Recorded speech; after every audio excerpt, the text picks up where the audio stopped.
ETF index mutual funds నేర్చుకుని stock మార్కెట్లో రాణించాలనుకుంటున్నారా? వెంటనే ఈ నెంబర్కి కాల్ చేయండి. Different crimes, different extra marital affairs, different murders. ఇక చెప్పుకుంటూ పోతే మోరల్ వాల్యూస్ గురించి మనం మాట్లాడడం దండగా. ఎవరైనా ఇలా ఉండండి, ఇలా జాగ్రత్త పడండి అని చెప్పటం అనేది వేస్ట్ వీడియో కింద లెక్క నా దృష్టిలో. ఎందుకంటే సమాజంలో మార్పులనేవి లాక్‌డౌన్ తర్వాత చాలా దారుణంగా మారిపోయినాయి.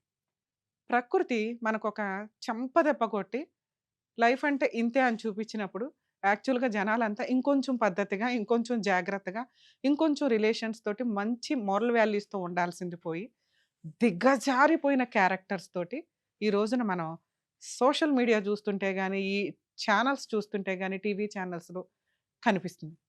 క్రైమ్ గురించి మాట్లాడితే సైబర్ క్రైమ్‌లో డిఫరెంట్. ఈ రోజున మనుషులు కొన్ని యాప్స్ పెట్టుకోనో, ఇన్‌స్టాగ్రామ్‌లోనో వాళ్ళ పర్సనల్ లైఫ్‌లో వాళ్ళేంటనేది మనకు తెలియని కూడా తెలీదు. కానీ మేము సెలబ్రిటీలమే అని చెప్పడానికి, ఫ్యామిలీ ఇద్దరు వైఫ్ అండ్ హస్బెండ్ కూడా కలిపి వీడియోలు చేస్తూ, ఒక గ్రూప్ ఆఫ్ ఇది కవర్ చేసుకున్నాక, వ్యక్తులతోటి పరిచయాలు పెట్టుకోవడం, వాళ్ళని ట్రాప్ చేయటం, చిట్టీలు వేయటమా, లేకపోతే అప్పులు వసూలు చేయటమా, వాళ్ళని ట్రాప్‌లో పెట్టిన తర్వాత ఆళ్ళ ఇళ్ళకెళ్ళి దొంగతనాలు చేయడం, ఇవన్నీ రెగ్యులర్‌గా చూస్తున్న టైంలో, కరీంనగర్‌లో మనం రీసెంట్‌గా ఒక ఇన్సిడెంట్ చూడొచ్చు. భార్యాభర్తలు ఇద్దరూ కలిపి వాళ్ళకి బిజినెస్‌లో లాస్ రావడం వల్ల ఆళ్ళకి ఆల్రెడీ ఇద్దరు పిల్లలట పాపం. మరీ దారుణం అసల అది చూడగానే భలే బాధేసిందండి.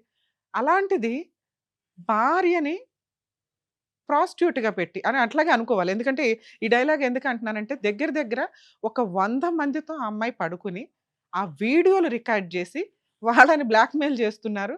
భార్యాభర్తలు ఇద్దరు కలిపి. వాళ్ళని కాస్త కరీంనగర్ పోలీసులు అరెస్ట్ చేసి జైల్‌లో వేశారు. అంటే ఒక వ్యక్తి భర్త కూడా ఉన్నప్పుడు ఎలా అనిపిస్తుందంటే, అరే! ఈవిడ క్యారెక్టర్ ఉన్న అమ్మాయి. ఈ అమ్మాయి మనకు ఈజీగా దొరుకుతుంటే రూ. 1000కో, 10,000కో దొరికేస్తుంటే ఈజీ అన్నట్లుగా అక్రమ సంబంధాలకి వెళ్తున్నప్పుడు సైబర్ క్రైమ్‌కి ఈ రోజున అద్దే లేకుండా ఉంది.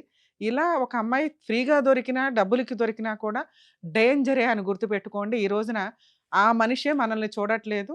దానికి తగ్గ కెమెరాలు చూస్తున్నాయి. అవి చూసారంటే కొన్ని కోట్ల మంది చూస్తున్నట్టే లెక్క. ఏ రోజున ఎక్కడ ఏ కెమెరా ఎలా ఉంటదో, ఎవరు ఎట్లా రికార్డ్ చేస్తారో తెలీదు. ఈ రోజున 100 మంది సఫర్ అయ్యారు. అందులో ఎవరో ఒకళ్ళు ధైర్యంగా ముందుకొచ్చి కంప్లెయింట్ ఇచ్చారు గానీ 99% ఎవడు కంప్లెయింట్ ఇవ్వడు. ఎందుకంటే మహిళ కేసేస్తదేమో, ఆవిడ కేసేస్తే మళ్ళీ మనం కోర్టుల చుట్టూ తిరగాలి. మన ఇంట్లో వాళ్ళకి తెలిస్తే ఆల్రెడీ నేనిట్లా తప్పు పని చేశానని వదిలేస్తారు అనే భయంతోటి 90%, 99% ఎవరు కంప్లెయింట్లు ఇవ్వరు జెంట్స్. కానీ జెంట్స్‌ని కాపాడాల్సిన పొజిషన్ వస్తదా అనే క్వెషన్ మార్క్ వచ్చేసింది. సెకండ్ పాయింట్ మనం మాట్లాడుకుంటున్న ఇంకొక crime illicit relations, extra marital affairs. అబ్బబ్బబ్బా! ఏం దారుణం ఏం దారుణం అండి. ఎవరికి చెప్తాం మీరిలాగుండండి, ఇలా ఉండొద్దండి అని. ఎవరికాళ్ళు వ్యక్తిగత స్వేచ్ఛ దారుణంగా పెరిగి, ఈ ఎక్స్‌ట్రా మ్యారిటల్ అఫైర్సు మరి అసల ఏ రీజన్ మీద ఆ చట్టం తీసి పడేసారో అర్థమే కావట్లే ఆ సెక్షను.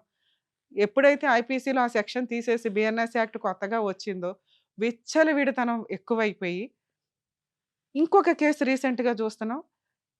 అతనితో ఎవరో లవర్‌తో కలిసి భర్తని చంపేసి పోర్న్ వీడియోస్ నైట్ మొత్తం చూస్తా కూర్చున్నారట. ఇంకొకావిడ భర్తని చంపేసి చక్కగా కూర్చొని అసలు దాన్ని మాఫీ చేసి ఎలా మ్యానిపులేట్ చేయాలని చూసింది. ఈ ఈ విషయాలు మనం మాట్లాడితే, "మేడం అంతకుముందు మహిళలను బోలెడు మందిని చంపేశారు కదా మేడం! మరి అంతమందిని చంపినప్పుడు మాట్లాడలేదు. అందరం మనం మాట్లాడలేదా? ఏదో చేంజెస్ చేసుకుంటూ లా తీసుకొచ్చాం. ఓ 10 మంది చస్తే ఏముందండి" అంటే, మనం మాట్లాడుకున్న స్టార్టింగ్‌లో 10 మంది ఆ బ్లూ డ్రమ్ములు గానివ్వండి, ఫ్రిడ్జ్‌లో పెట్టడాలు గానివ్వండి, కుక్కర్‌లో పెట్టడాలు కానివ్వండి. ఇప్పుడు భూస్థాపితం చేసేస్తున్నారు. అందులో మన వాళ్ళెవరు ఉండకుండా చూసుకోవాల్సిన పరిస్థితులొస్తున్నాయి. దీన్ని మనం ఇలాగే వదిలేస్తే తప్పెవరు చేసినా తప్పే అండి. అది మగాళ్ళేంటి, ఆడాళ్ళేంటి. ఎక్స్‌ట్రా మ్యారిటల్ అఫైర్స్ కోసం భర్తల్ని చంపేసి, వాళ్ళని ముక్కలు ముక్కలు చేసి, పప్పులు చేసి పెడుతుంటే, లీగల్‌గా కేసేసుకున్నప్పుడు చూసుకుందాం అనుకుంటే, ఈ రోజున మనిషి ఉనికి, పెళ్లి అనే బంధానికి వాల్యూ లేకుండా పోతుంది. ఆ! మేడం అతను అట్లాంటోడు, తాగుబోతు, తిరుగుబోతు, ఆయన కూడా తిరిగాడు, నేను అందుకే తిరిగానండి అంటే, ఎవరు సమాధానం చెప్పలేమిక్కడ. ఎవరో ఒకళ్ళు రేపటి రోజున సొసైటీలో మనం బతకాలి అనుకుంటే, ఎక్కడో అడవుల్లో బతికినప్పుడు ఎట్లా ఉందో, అవే తీసుకొస్తున్నారు మళ్ళీ మాట్లాడే విధానంలో. వ్యక్తిగత స్వేచ్ఛ అని. ఇవన్నీ కట్టుబాట్లు ఎందుకు పెట్టుకుంటూ వచ్చాం? సమాజంలో బతకాలంటే సేఫ్టీ ఇంపార్టెంటు. ఒకళ్ళకొకళ్ళు ప్రొటెక్షన్ ఇంపార్టెంటు. ఒకళ్ళకొకళ్ళు అవసరం ఉంటాము అని. ఆ అవసరాలు దొబ్బినియి. ఎవ్వరి ఇష్టం వచ్చినట్టు వాళ్ళు ఎక్స్ట్రా మ్యారిటల్ అఫైర్స్ పెట్టుకొని, అవతలోళ్ళు తప్పు అందుకే అంటే, అమ్మ అంత ఎక్స్ట్రా మ్యారిటల్ అఫైర్స్ ఉండి భర్తను వదిలేయాలనిపిస్తే, మీకు ఆల్రెడీ చట్టం బోలెడంత ఫెసిలిటీ ప్రొవైడ్ చేస్తుంది. ముందు ఆ కేసులేసుకోండి. కేసులేస్తేనే చాలు వాళ్ళ జీవితం ఒక 5 ఇయర్స్ సర్వనాశనం ఎలాగో. అదొదిలేసి ఎందుకు చంపేస్తున్నారు? వాళ్ళకి మీ మీద కేసులేసే రైట్స్ కూడా లేవు. ఎందుకు భర్తలతో కలిపి చంపి పడేస్తున్నారు ఆళ్ళని? ఆళ్ళ బతకనివ్వండి ఏదో ఒక మూల. ఇంత దారుణంగా, ఇంత క్రూయాలిటీగా మహిళలు ఎందుకు మారుతున్నారు? అదేంటి మేడం జెంట్స్ మారొచ్చు, మహిళలు మారకూడదా? మహిళలకు ఆ రైట్స్ లేవా?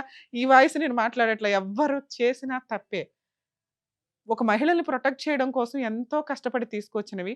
ఈ రోజున కోర్ట్‌లో ఒక మహిళ నిజంగా సఫర్ అవుతున్న అమ్మాయి కేసేస్తుంటే తలదించుకోవాల్సొస్తుంది. ఎందుకంటే మిగతా 90% మహిళలు ఫాల్స్ కేసులేయటం వల్ల. నిజంగా సఫర్ అవుతున్న అమ్మాయిని రక్షించలేకపోతున్నాం. పరిస్థితి ఎట్లా అయిపోయిందంటే 90% జెంట్స్ సఫర్ అవుతున్నారు. ఎక్కడో 10% క్రూయల్ జెంట్స్ మిగిలారు ఇప్పటికి. 10-20% వాళ్ళేంటంటే మొండిగా అయిపోయారు. ఇక ఏం చేసుకుంటారో చేసుకోండి అని తలా తోక లేని బ్యాచ్ అంతా తెగించి ఉంటున్నారు తప్ప 70-80% జెంట్స్ ఈ రోజున లీగల్ కేసుల వల్ల భయపడుతున్నారు. సఫర్ అవుతున్నారు.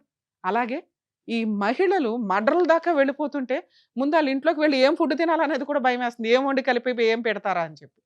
ఇంత దారుణమైన పొజిషన్స్‌లో మోరల్ వాల్యూస్ అనేవి వెళ్ళిపోతున్నాయి. సమాజంలో ఈ ఎక్స్‌ట్రా మ్యారిటల్ అఫైర్స్ ఎప్పుడు డేంజరే సార్. గుర్తుపెట్టుకోండి. ఎందుకంటే అది అవతల వ్యక్తి ఏ టైప్ ఆఫ్ డెసిషన్స్ తీసుకుంటారో తెలియదు. వీడియోలు తీయొచ్చు, బ్లాక్‌మెయిల్ చేయొచ్చు, చంపేయొచ్చు, చంపడానికి ప్రయత్నించొచ్చు. లేదా మనకే ఆలోచన రావచ్చు వదిలించుకోవడం కోసం. ఇవన్నీ కూడా క్రూయల్ మెంటాలిటీ. అంటే యానిమల్స్‌కి ఉండే మెంటాలిటీ. ఇవి కొంచెం తగ్గించుకుంటూ వెళ్ళాలి అంటే కొంచెం ఆలోచన విధానం మార్చుకోండి. అవతల వ్యక్తి నచ్చకపోతే వదిలేసి లీగల్‌గా వెళ్ళండి. ఇండివిడ్యుయల్‌గా బతకండి. వదిలేసిన తర్వాత మీరు ఎవరితో మ్యారిటల్ అఫైర్స్ పెట్టుకుంటారో, ఎవరితో ఎక్స్‌ట్రా మ్యారిటల్ అఫైర్స్ పెట్టుకుంటారో మీ ఇష్టం తప్ప, ఉండి వాళ్ళని చంపేసుకుంటా అంటే సొసైటీలో మీకు గుడ్ విల్ ఉండాలా? భర్త ఏదో హార్ట్ అటాక్‌తో పోయినట్టు ఉండాలి గానీ, మీరు మర్డర్ చేసినట్టు ఉండకూడదు. అతనితో కలిసి ఉండకూడదు. అతని ఆస్తులు మొత్తం కావాలా.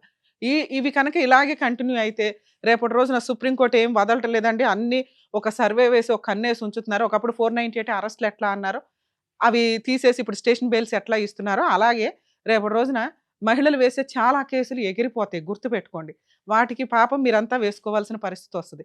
ఎప్పుడు కూడా ఒక సమాజంలో బతుకుతున్నప్పుడు, ఆ సమాజంలో ఆ టైంలో ఉన్న ఆచార వ్యవహారాలు అవన్నీ ఫాలో అవుతూ పిల్లలకు కూడా కొంచెం మంచి ఫ్యూచర్‌నిచ్చే విధంగా మారితే జనాలు మంచిది. ఎవరికాళ్ళు వ్యక్తిగత స్వేచ్ఛ మేము ఇలాగే బతుకుతాం అవతలోడు అరగకూడదంటే సమాజంలో ఉండకండి. ఏ ఫారెస్ట్‌ల్లోకెళ్ళి ఉండండి. ఈ ఈ రకమైన క్రైమ్‌ని కంట్రోల్ చేయాల్సిన బాధ్యత అంటే సర్వే రికార్డ్ ఇదైనప్పుడు ఖచ్చితంగా కోర్టులు, పోలీసులు సీరియస్ యాక్షనే తీసుకుంటాయి. క్రైమ్ చేసేవాళ్ళు ఒకటికి 10 సార్లు ఆలోచించండి చెయ్యకూడదు అని.